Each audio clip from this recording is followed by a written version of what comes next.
Halo Sobat Cendekia semua. Dalam video kali ini, kita akan membahas mengenai uji paired sample t-test. Namun sebelum itu, kita membahas sedikit mengenai uji T dulu ya, karena paired sample t-test merupakan bagian dari uji T. Uji T merupakan uji koefisien regresi secara parsial yang bertujuan untuk mengetahui signifikansi peran secara parsial antara variabel independen atau variabel bebas terhadap variabel dependen atau variabel terikat. Dengan mengasumsikan bahwa variabel independen lain dianggap konstan. Nah, ini merupakan definisi berdasarkan Sugiono 2014. Uji T termasuk ke dalam salah satu uji parsial, juga merupakan bagian dari uji hipotesis atau uji beda nyata. Nah, uji hipotesis adalah uji yang dimaksudkan untuk menguji hipotesis yang telah kita buat sebelumnya. Apakah hipotesis tersebut benar atau salah setelah dilakukan uji T ini? Jika hipotesis tersebut benar, maka hipotesis tersebut berarti diterima, dan jika hipotesis tersebut salah, berarti hipotesis yang kita buat sebelumnya ditolak. Melalui uji hipotesis, peneliti dapat menguji berbagai teori yang berhubungan dengan masalah-masalah yang sedang diteliti atau dikaji.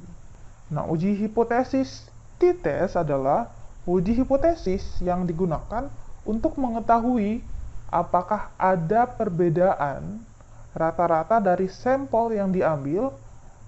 Oleh karena itu, biasa disebut juga dengan istilah uji rata-rata. Nah, uji tes terbagi atas 3 jenis. Yang pertama, one sample t-test. Yang kedua, paired sample t-test atau dependent sample t-test. Dan yang ketiga adalah independent sample t-test. Nah, dalam video kali ini kita akan membahas mengenai paired sample t-test atau dependent sample test. Nah, terkait dengan uji paired sample t-test, ada beberapa konsep dasar yang perlu kita pahami bersama. Yang pertama, uji paired sample t-test biasa disebut juga dengan uji T2 sampel berpasangan atau uji rata-rata data berpasangan. Nah, jadi kalau kalian mendengar dua istilah ini itu sama saja dengan uji paired sample t-test. Uji paired sample t-test digunakan untuk mengetahui apakah terdapat perbedaan rata-rata dua sampel yang berpasangan. Dua sampel yang dimaksud adalah sampel yang sama, namun mempunyai dua data.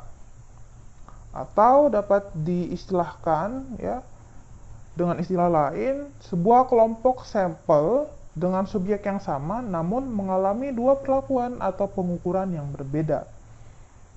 Nah, uji paired sample t-test merupakan bagian dari statistik parametrik. Oleh karena itu, sebagaimana aturan dalam statistik parametrik, data penelitian haruslah berdistribusi normal. Dengan demikian, sebelum melakukan uji paired sample t-test ini, kita harus menguji data kita apakah tergolong berdistribusi normal atau tidak. Nah, di sini diberikan contoh soal ya, terkait dengan pengolahan data paired sample t-test. Nah, di sini seorang petambak ingin mengetahui apakah terdapat perbedaan antara sebelum dan sesudah pemberian pupuk dalam peningkatan produksi tambak udang miliknya. Jadi dia mau melihat apakah ada peningkatan produksi udang ya antara sebelum pemupukan dan setelah pemupukan di tambaknya. Nah, oleh karena itu, untuk membuktikan hal tersebut, berikut disajikan hasil produksi tambak udang sebelum dan setelah pemupukan yang telah kita buat atau sajikan dalam format Excel.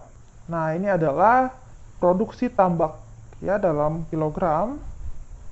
Ini adalah produksi tambak udang ya baik sebelum pemupukan ataupun sesudah pemupukan ya dengan jumlah petak tambak sebanyak 12 petak.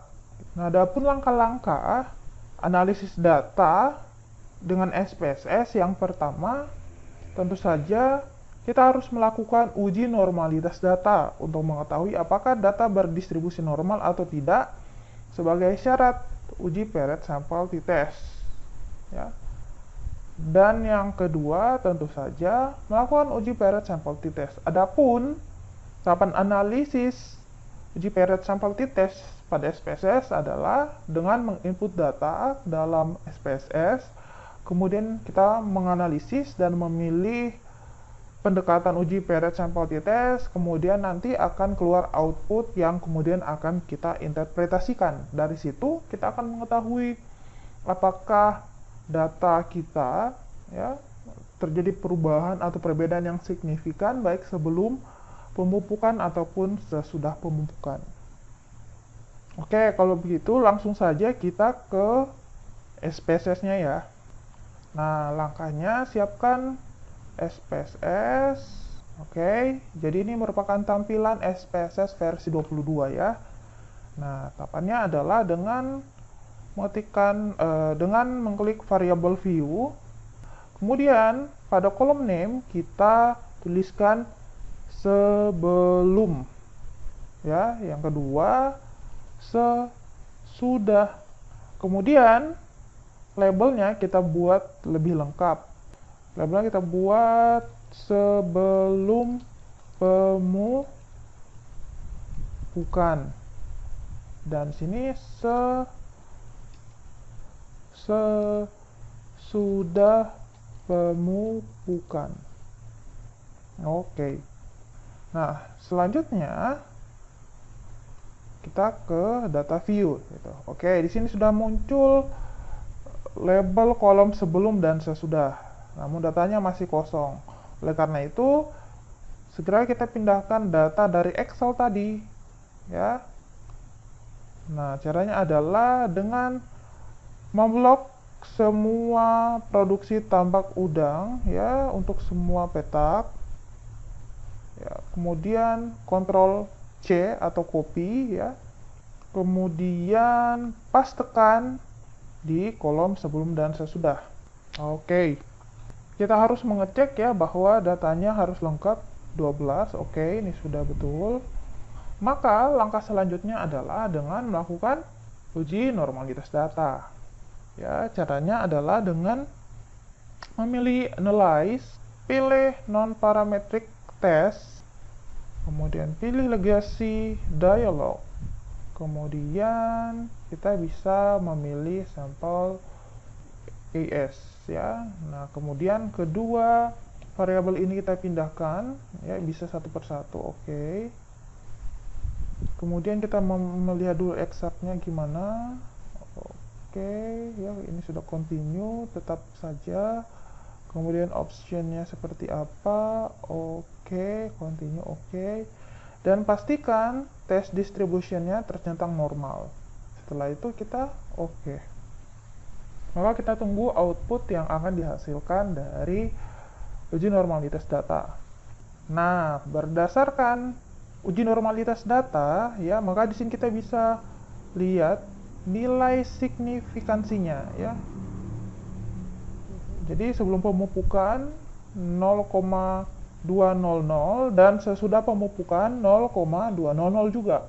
Artinya nilai signifikansi ini lebih besar dari 0,05 ya, yang berarti bahwa data yang akan kita uji lanjut ini berdistribusi normal gitu.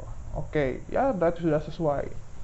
Oke, sekarang kita minimize kembali, kemudian kita boleh lanjut untuk menganalize paired sample t-testnya. Namun, sebelum kita lanjut, di sini perlu kita perhatikan hipotesis yang kita buat sebelumnya, ya. Yang dimana nanti kedua hipotesis ini akan kita buktikan yang mana yang diterima dan yang mana yang ditolak. Nah, di sini H0-nya adalah tidak ada perbedaan antara sebelum dan sesudah pemberian pupuk dalam peningkatan produksi tambak. Ya, artinya tidak ada perbedaan lah ya, berarti sama saja begitu. Diberi pupuk atau tidak, ya produksi tambak udangnya, produksi udangnya juga akan tetap sama. Sementara H1-nya ya Terdapat perbedaan antara sebelum dan sesudah pemberian pupuk dalam peningkatan produksi tambak. Berarti ada pengaruh ketika kita memberikan pupuk pada tambak udang. Sekarang kita boleh meng-analyze ya. Kita pilih analyze. Kemudian ya kita memilih compare means. Lanjut kita pilih paired sample t-test. Ini bisa saya kembalikan dulu ya. Kalau misalkan masih kosong seperti ini ya, variabel satunya sebelum ya, berarti yang kita blok adalah sebelum pemupukan. Kita pindahkan ke variabel 1. Kemudian variabel kedua sesudah pemupukan kita pindahkan ke variabel kedua atau kolom kedua ini. Ya. Selanjutnya coba kita cek dulu option. Di sini sudah defaultnya 95%. Jadi kita biarkan saja, lalu kita continue. Kalau begitu kita lihat bootstrapnya. Oke, di sini juga masih tidak aktif. Kita continue. Kemudian kita oke. Ini adalah hasil paired sample t-test yang sudah kita kerjakan. Jadi di sini ada 3 kolom yang dihasilkan. Satu ya dengan judul table paired sample statistik, yang kedua paired sample correlation, dan yang ketiga adalah paired sample test. Nah, namun sebelum kita menginterpretasikan masing-masing tabel ini, maka kita lihat dulu ya dasar keputusan uji paired sample test itu seperti apa.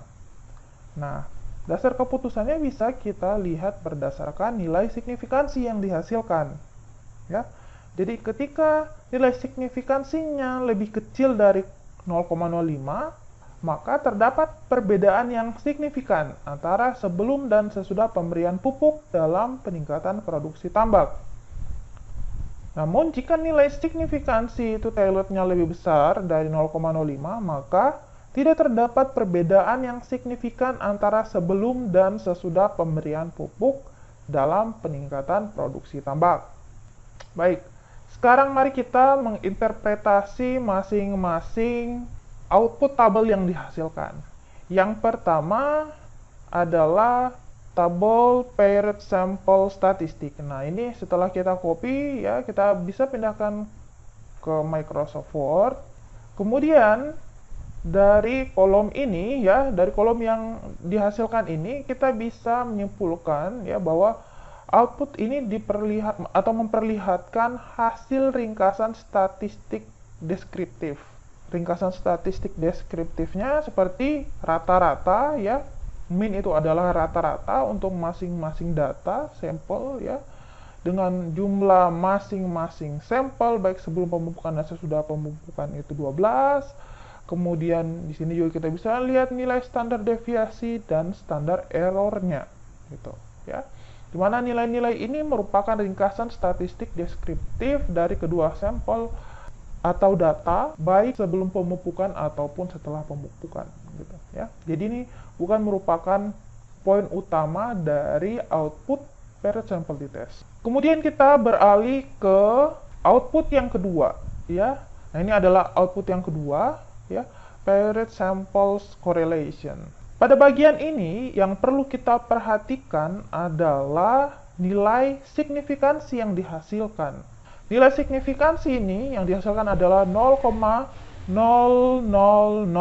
Sehingga di sini bisa kita tuliskan gitu ya, bahwa bagian kedua output ini adalah hasil korelasi atau hubungan antara kedua data atau variabel ya. Yang dimaksud data atau variabel di sini adalah sebelum pemupukan dan sesudah pemupukan.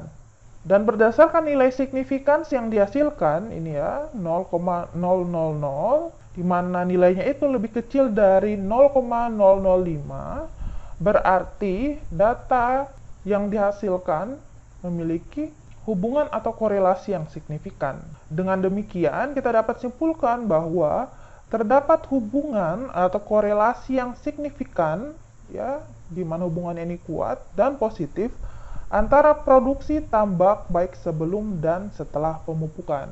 Artinya ketika semakin banyak pupuknya diberikan, maka produksi yang dihasilkan juga akan semakin besar. Ya, seperti itu maksudnya. Itu adalah interpretasi terhadap output yang kedua.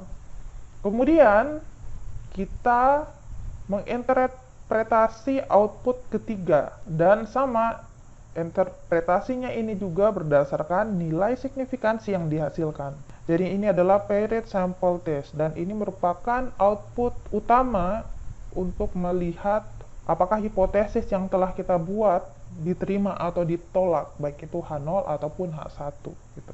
Jadi kita fokusnya di sini sama ya, yaitu melihat nilai signifikansi itu tailored-nya gitu.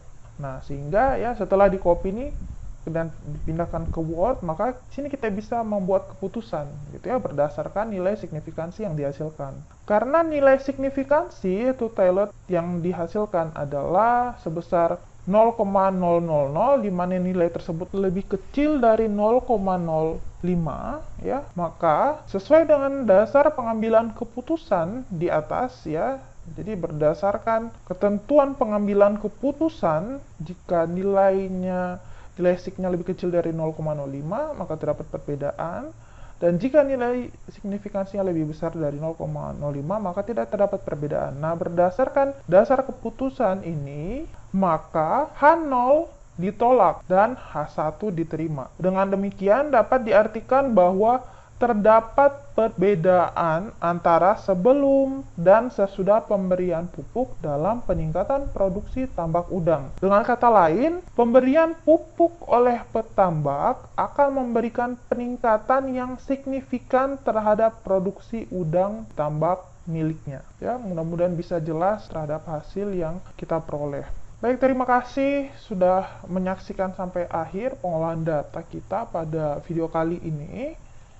Jangan lupa di like dan share jika video ini dirasa bermanfaat, dan jangan lupa di subscribe. Terima kasih.